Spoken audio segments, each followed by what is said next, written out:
I'm just figuring out volume levels over here. Yeah. Make it safe enough to where I'm not drowning you out, but you can also hear me clearly. Yeah, that's the problem. I don't know. I'd have to test the volume. I'm using this as a test. I don't know how loud it is right now. Yeah, that's the great thing about OBS is it's so It's so easy. manipulated. It's so manipulated. I'm trying to look for the fucking word. It's super easy to mess with, yeah. It's versatile. Okay. Yeah, we'll go with that word. Versatile. It has a volume knob. It's versatile. So, did you hear that System Shock is actually getting a remaster? Yes, I have seen that. I think that's super cool. I'll totally play that. Totally.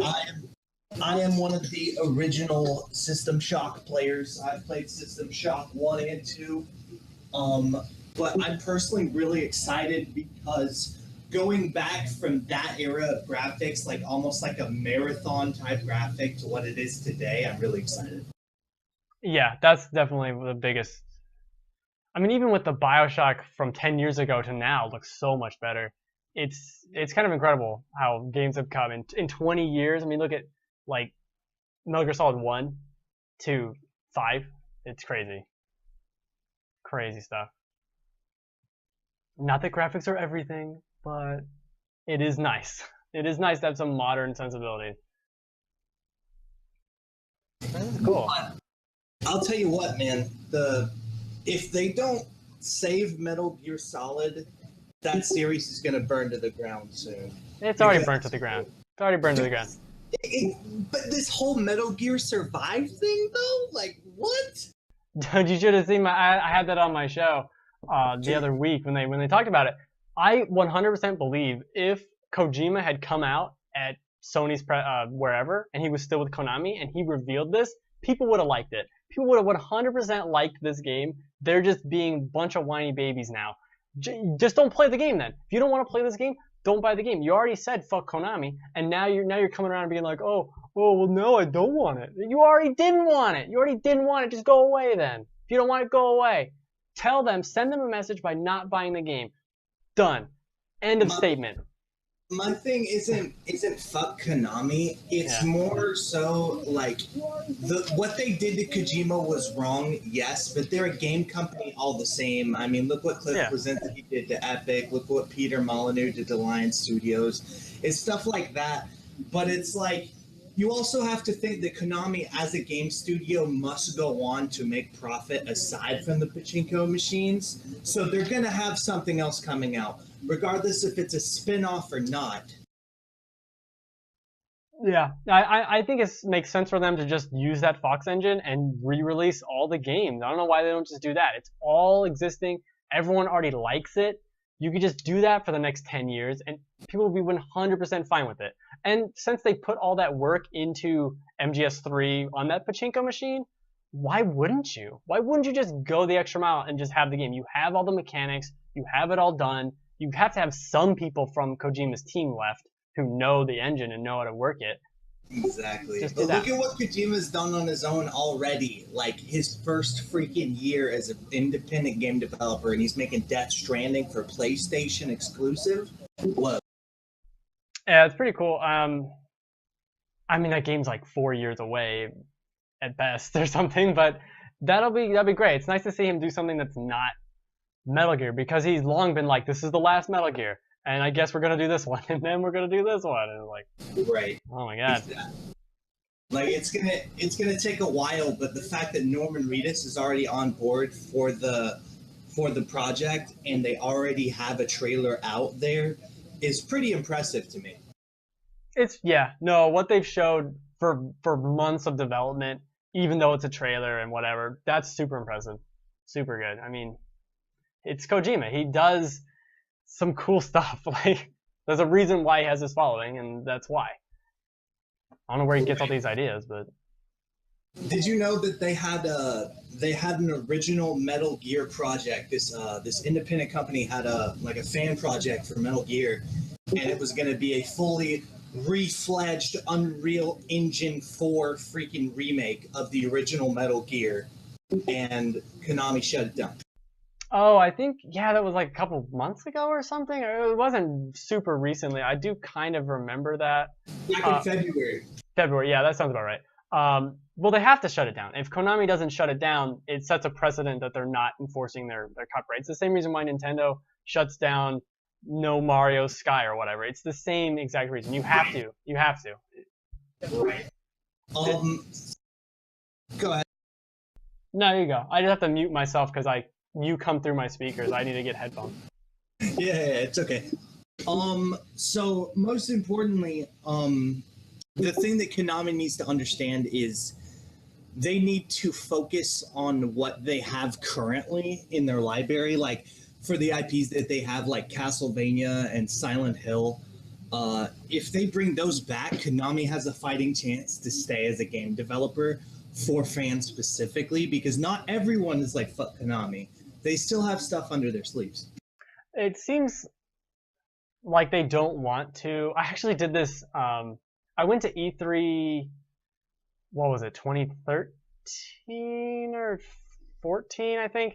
But I took pictures of Konami's booth, and this was like 2 years before MGS5 even came out. And it was this giant booth that was, and they actually had this tiny little part of it where there was actually people and a wall and stuff. And it was just this red carpet. I took 4 pictures of each 4 corners of it. Empty, big ol' empty space. They're clearly leaving. They're saving their space because they don't want to lose it with E3. But they're clearly kind of slowly leaving. And that was the beginning of the end of them. They have soccer and they have Metal Gear. And you're right. They have Castlevania. I love all the Castlevania, except for the recent 3D ones I'm not a huge fan of. I'm even a fan of Castlevania 64. I love that game. Fuck, Castlevania is amazing. They don't do anything with it. They've done, I mean, I couldn't tell you, is it the 25th anniversary? Is it the 30th anniversary? No idea. They probably don't even know. And that's the problem. They seem to just be completely out of it. They have in Japan also these fitness studios, and it's extremely expensive to make games, and it's so much easier just to do low risk, maybe low reward, but low risk, and you're just a business, and maybe you're comfortable making that. That's fine, but give these properties to other studios that could make it, like Castlevania. I mean, where are the Castlevania games? We got Axiom Verge. That's the only Metroidvania game we get, and we're gonna get Ritual of the Night, Bloodstained. Because the developer decided to completely leave the studio to develop it. Yeah, I mean, it's a difficult thing. I think, man, Konami is just weird though. They did the HD remaster of Zone of the Enders. It's like, why? It seems like a completely different company, and that was 4 years ago. So weird. They're so weird. You know what would be really sick is a complete remaster of Symphony of the Night, dude. Yeah, I'd be down with that. Of just full 1080p pixel art. They're not going to do that. It's super expensive, but oh man, that'd be good. That game's still phenomenal. It still holds up today. 100%. 100%. Love it. Personally, of Konami's last outing of like an actual Metal Gear game, from what I'm thinking, what did you think of Metal Gear Solid 5? What was the flaws? What was the pros? Oh man. If you want to go back, I actually have like a review of it that's like a good 50 minutes. It's so long. Let's go. Let's do it. Well, I have it. It's recorded, you know. It's on my YouTube. But basically the problems I have with Metal Gear Solid 5 is it's a really good game. It's obviously an incredibly made game. Blah blah blah. The best stealth game ever made, probably. Okay. Could Boss in this, Big Boss, be Sam Fisher? Yes. Could he be anyone? Yes. And I know there's spoiler implications for all that, but it could be literally anyone. And the plot is in the first hour, and then there's 5. You're going through these missions where assassinate this guy. Okay, I'll assassinate this guy. And then you do that, and it has no implications to anything. You're like, okay, I guess that was just the mission. And then you do the next mission, and it's capture this one thing, and it has nothing to do with anything. And then you do the next mission, and it's the Death Bees or whatever the hell, and it has story content, and you're like, this is incredible, this is Metal Gear. And then there's another 5 hours of nothing. And then you rescue Yui, and there's 5 hours of nothing. It's like all this stuff could have been compressed. Instead of playing 40 to 50 hours of this game, I could have played 20, like Snake Eater, that was a linear, going through the same exact areas they already made, which were incredible, story-focused game that would have been Metal Gear. Not to mention the bosses, which are terrible. I hate Peace Walker because of the shitty bosses, and this game doesn't even have any, really. The final boss is good, or the final boss of Part 1 is good, and Part 2 is incredible. I think Part 2 is what the pacing should have been for the entire game. Dude, fucking, oh my god. Metal Gear Acid has better bosses than Metal Gear Solid 5. The bosses are so just dumb. They're not even bosses. Metallic Archaea. I'll never forget the name of that mission. So terrible. I almost quit the game. It was so bad. I'm playing through a stealth game. I don't have guns. Also, I don't want to call in a tank and have it be neutralized in 5 seconds, or have to call in ammo 6 times. It's like the final quiet mission if you did that. Super frustrating and annoying combat mission where I have to call in airdrops I don't want to do that. I want to play the game, and it's a stealth game. Yes, it does shooting really well, and that's awesome. It's one of those games where you can get caught and you feel cornered, but you can still get out of it, and you can still run away and kind of do another thing. But I don't want to do that. I'm not leveling up my sniper rifle. I'm getting it to the point where I can trank people. I'm not killing them. That's how I play through that game. I play through Dishonored, not killing anyone, not getting seen once. That's how I want to play these games. Forcing me to fight, no. Fuck it, man. Like for me, if someone classifies something as a stealth game, I don't want to put something as stupid as a fucking kill all these big ass tank monsters in a fucking mission. It's pointless to me. No, that's exactly the point. That was my problem with did you play Peace Walker? The ending of Peace Walker, yeah, I did. I almost quit playing that game too, because it turns into that one mission at the very end where you basically have to have the combat armor and you have to mow down 30 something enemies every 5 seconds. It's so bad. Oh my god, it's terrible. It was so stupid. I hate that game. Honestly, basically, a lot of the games out there, including back to like Nintendo era, I've pretty much played them all. Like, I know you're asking me, have you played this? I'm pretty sure I've played it. I'm a pretty fucking big video game nerd. Well, I'm just making sure, because I didn't play Peace Walker until about a year ago. I didn't play Peace Walker. And I loved Ground Zeroes too, by the way. But I never played Acid. The PSP I don't like as a control mechanism. It's just not comfortable to me. But for me, like, Ground Zeroes had good pacing. For that time frame that it had great pacing. If Metal Gear Solid 5 kept that pacing throughout the whole story and included Quiet in the background, you didn't even get to know anything about Quiet or Revolver or why they were there or the previous stuff that happened or caused. Like, none of this stuff was filled in. And that's why, yes, it had incredible fucking gameplay. It was so addicting to play. But once you play through it, it's one of those games where you play through it, you get the story, you're like, what the fuck, and you're done because how mad you were at the story. Yeah, it's weird too. When you look at, 2 points. There's the biggest example of the problem with the storytelling in Metal Gear Solid 5 is when you play 50 hours and you get to the ending, the real ending, the reveal that I kind of had spoiled for me, but was still pretty cool. You unlock about an hour's worth of audio logs, which are super interesting, and that is the entire problem. There are audio logs out the ass in this game, and they're all really good and for the most part actually relevant to the story. And it's so good, but it's just shoved off to the side. And then you look at Metal Gear Solid 4, which a lot of people complained about, and it's just a movie. Lately, the last couple of weeks, I've been thinking about it. It's like, I want to play through Metal Gear Solid 4 again because I really enjoy his storytelling style and how he sets everything up and the characters. And I don't mind these long cutscenes. It's like, it's a 30-minute cutscene. Sure, I'm down. Let's do it. Like, I want to see the story. The gameplay is almost secondary, and while like you said, like the gameplay is superb in Metal Gear Solid 5, it doesn't need to be a Metal Gear game at all. it at all. It doesn't need to be that.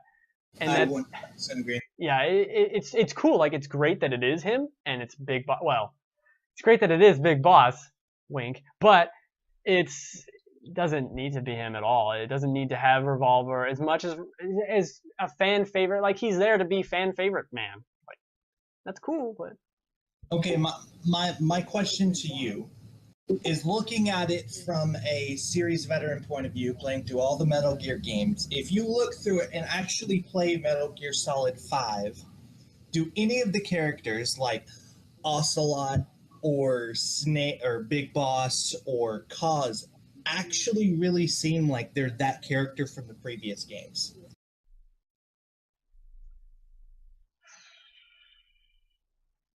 Charlie, tell me if there is sound. But yeah, I think Yui might be the one that's most different. That's the weirdest one to say. Yeah, they are weird. It's tough to say because the last experience I'd have with Revolver was Liquid Ocelot, so I can't really remember exactly how that all went down. But yeah, that is a problem. There's a problem with Big Boss. There's a problem with all of that. I can hear you now. Well, we'll have to. When we're testing audio, because I can have people. Apparently now we can have people call in on the thing. I don't know. I think that's not as big of a problem to me. I mean, this is a time period where we didn't know these characters. This is the 80s. We knew Revolver in the 60s and in the 2000s. You know, like, whatever. It's suspension of disbelief. You're making a story that you, as a creator, for 20-something plus years you've been making, you're going to change, your writing's going to change, these characters are going to change. I'm fine with that. You can see that on TV shows if you watch, like, The Office, which is a stupid example, but how, like, Jim or Dwight are in season 1 versus season 85 or whatever they went to. You know, people change, and people change in real life, too. So it's not like, well, they're so different. They're different. Just, that's the least of its problems, really. But let me know. I need to know if you can hear Mr. Zombie's audio. We'll have to see.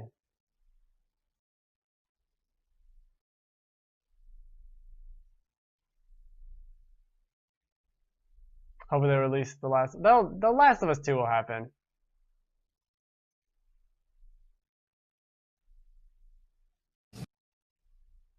But not yet. The Last of Us 2, I'll make a prediction. Let's look at a calendar here. Last of Us 2. I'm going to say it'll be revealed in July next year. You say revealed July? I could see that. Let me know, Charlie, if you can hear Zombie on the other thing. Audio test day today. Let's see. It'll be revealed. I could agree with that. Revealed next year, maybe.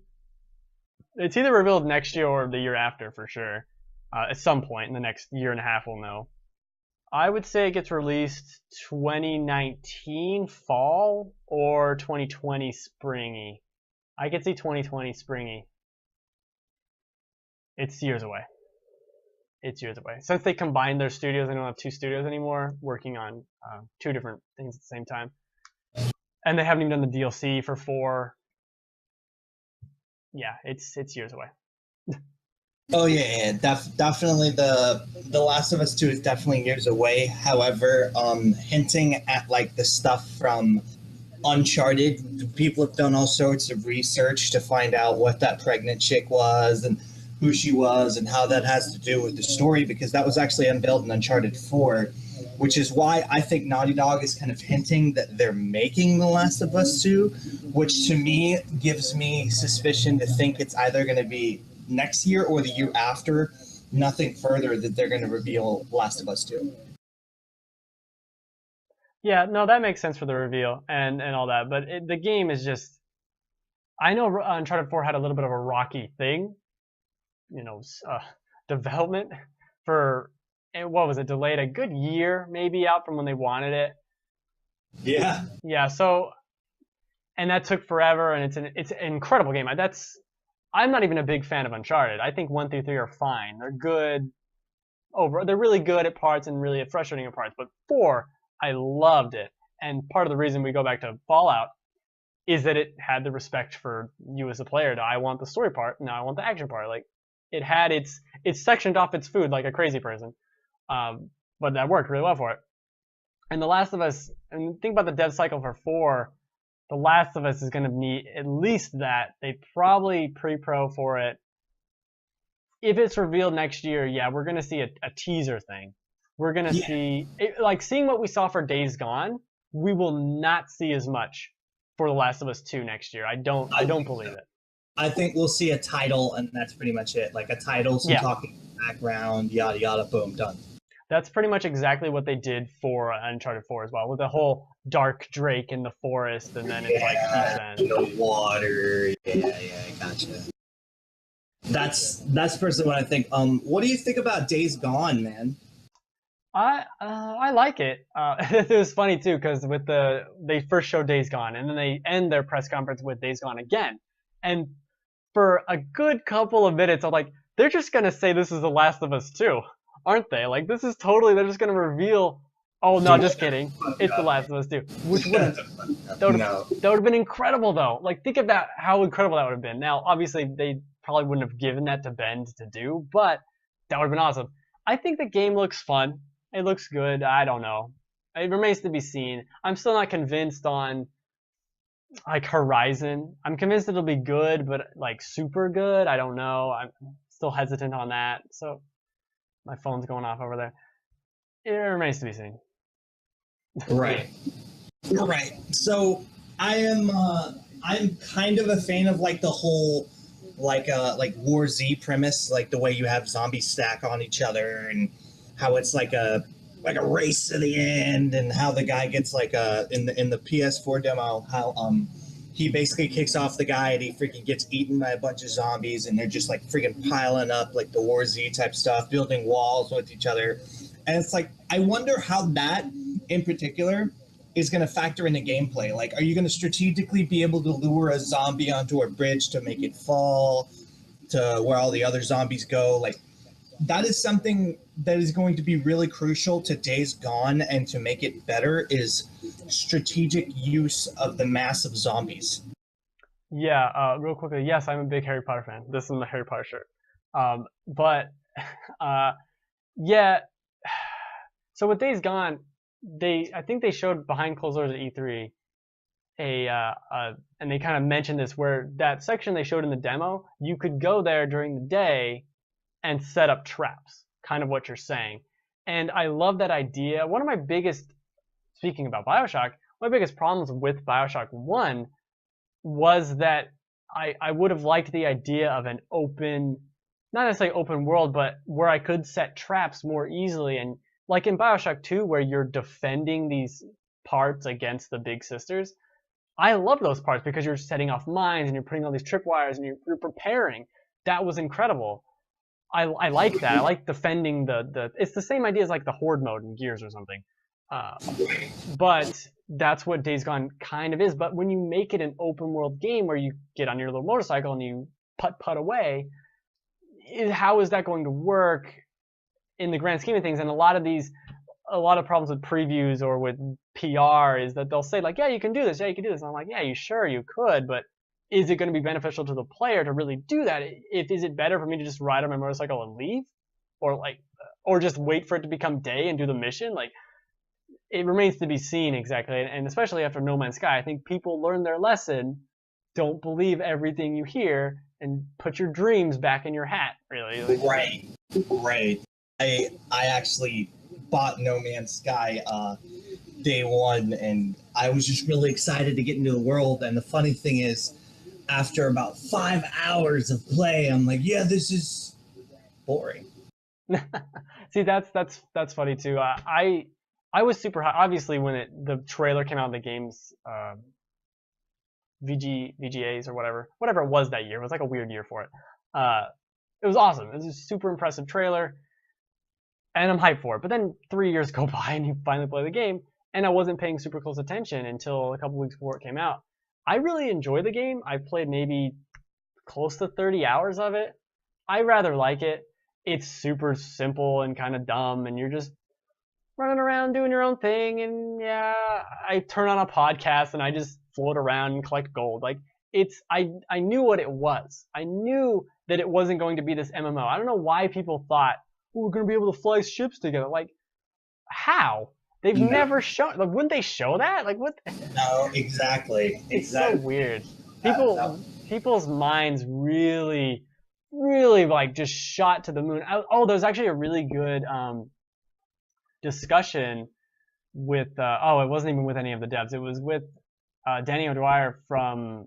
Did he leave GameSpot? I don't know, but with him and Colin Moriarty from Kind of Funny. I think it actually is a Patreon exclusive, so on Patreon. But they talked about No Man's Sky and about Sean Murray and how he did the game, and the way he kind of answers questions. People are giving a lot of shit for it, but he talked earlier and said the way he wants to market the game is to have that mystery of like, I don't know, can you? What happens when you do this? I don't know. But people kept asking him questions so many times that it started to kind of spiral out of control with the message of just it being a mystery and not having this grand mystery behind it, but just surprises when you play is more of what he wanted and what they wanted as a team. Right. Yeah. Exactly.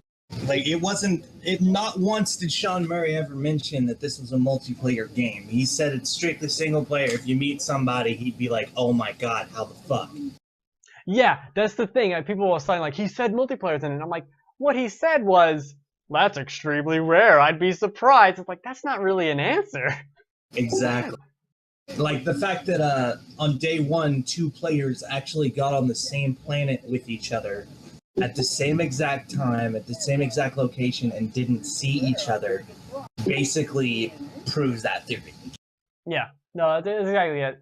And it's part of those things, like there was that big long Reddit post about No Man's Sky, and like, these are all the missing features that were promised and whatever. And I'm like, I don't know, just chill the fuck out. Half of these things that are missing aren't that incredible. Like the one thing on that list was like, oh, desert planets would be cool. Like, okay, that'd be cool. Like there's tons of things that would be cool. And I did a thing on this show again about No Man's Sky and about pre-release footage. Like you can go back and watch the first trailer for BioShock Infinite. It's completely different. You can go when Wind Waker was first revealed. It was at Space World, and it was shown with a normal adult Link fighting a normal Ganon. Like, that was how it was first billed as. You look at even Breath of the Wild was first shown as this crazy, weird game on the Wii U, and now it's completely different. Like, of course things are going to change. It's crazy to think they're not going to change. Right? For all we know, Last of Us will get revealed and be like, oh, never mind, releasing it for PlayStation 5. Yeah.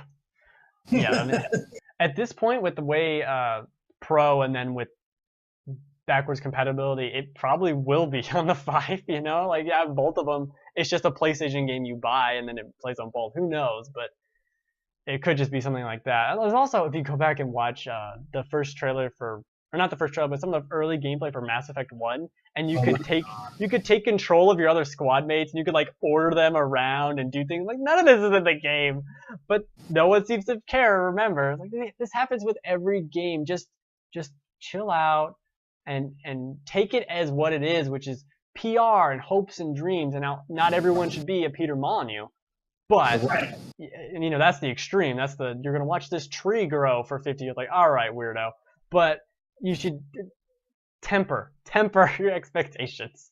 Right. They're trying to sell you stuff. So, speaking of like recent stuff you played Nuka World. I was actually busy playing Deus Ex: Mankind Divided. Yeah, I'm a big fan of the previous one. I haven't picked this up yet. I'm gonna probably pick it up on a Steam sale or something. Money is tight this year, so I can't just spend random things on games, but I do want to play it, and it does look really good, and et cetera, et cetera. Yeah, I like those games a lot. I'm a bit disappointed about what people are saying about the story. There was one tweet I saw, was like, I got to what I thought was going to be the first boss or something, and then the game ended, and I'm like, okay. Yeah. There's only one boss. The gameplay was very similar to the first one, had a lot more tweaks to it. The newer abilities were pretty fucking cool to mess around with. Honestly, it felt more like a more like an advanced like Dishonored, if that makes any sense. Like more stealthy than action based. Well, the first one you could take a bunch of hits and stuff like that, and you'd be okay. And this one, you get down pretty quickly if you're in battle. So it basically amps up either you're fully armored to go into battle, or you're taking cover, or you're stealthy. And the gadgets themselves are really cool to use.